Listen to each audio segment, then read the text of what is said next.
Hi there, welcome back to the podcast. Harry here again, and we're going to look at here is the difference between the ing, or what's often called the gerund, the ing, and the infinitive to. Yeah, so the infinitive after a verb. Okay, and I'm taking an example of one word, stop. This is a verb to stop, means to finish something. And I'm going to give you two examples that will explain exactly what we mean by using the ing and to. Many verbs take both ing and to. For example, like, love, hate. I can say I like eating ice cream, ing, I like eating ice cream. I like to eat ice cream, the infinitive, I like to eat ice cream. I love eating ice cream, ing. I love to eat ice cream, the infinitive, okay? And some verbs only take the ing or only take the infinitive, okay? And there's no point learning them by heart. There are lists of them that you can check up on the internet, but it's just to practice when we use ing and when we use the infinitive. Practice makes perfect. And indeed, there are certain verbs, for example, let, which doesn't take either ing or infinitive. It takes what we call the bare infinitive. Please let me go to the supermarket. Please let me go to the cinema. Okay? So the examples I have for you now are using, as I said, the verb to stop something. So I'll give you the two sentences and then I'll explain them. So the first one, I stopped to talk to my neighbor. Okay?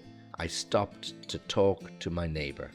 And the second sentence, I stopped talking to my neighbor.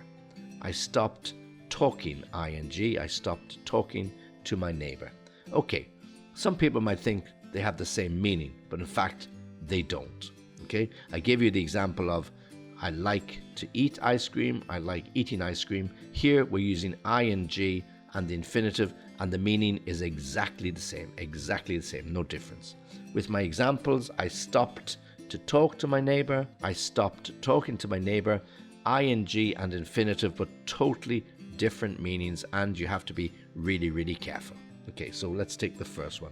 I stopped to talk to my neighbor. I was walking along the street. I saw my neighbor working in her garden, so I stopped at the gate or the wall to talk to her because I hadn't seen her for a few days or a few weeks. It was a nice day and she's a nice person, so I stopped to talk to her, meaning I wanted to have a conversation with her. Okay, so I stopped to talk to my neighbor in her garden. However, if I said I stopped talking to my neighbor, it means I no longer talk to her, perhaps because we had an argument, perhaps we had a disagreement, something happened.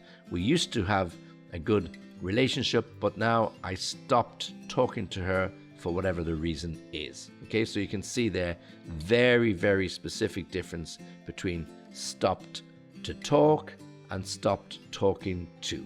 So both of them grammatically are correct.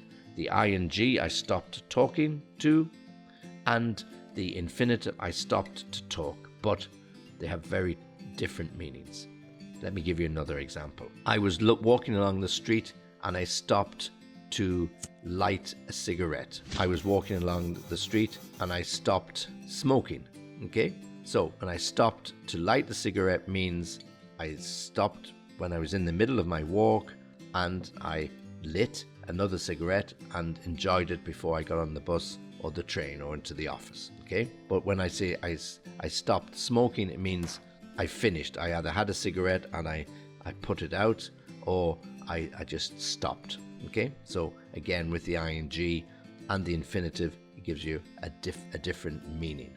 So this is just how we use the ing, or as they call it, the gerund, and how we use the infinitive. There are, as I said, lists of verbs that you can access, which will show you those that only take the gerund, those that only take the infinitive, and indeed those that take neither. Yeah, but be careful when you come across some verbs that take both. You have to make sure that what you're saying is what you intended to say. I stopped to talk, or I stopped talking to. Okay, different meanings in both of those sentences. As I said, both grammatically correct, but you just have to be very careful. Okay, so I hope you don't stop listening to me and that you can join me again next week. And thanks for listening this week. And I look forward to hearing you and talking to you again soon.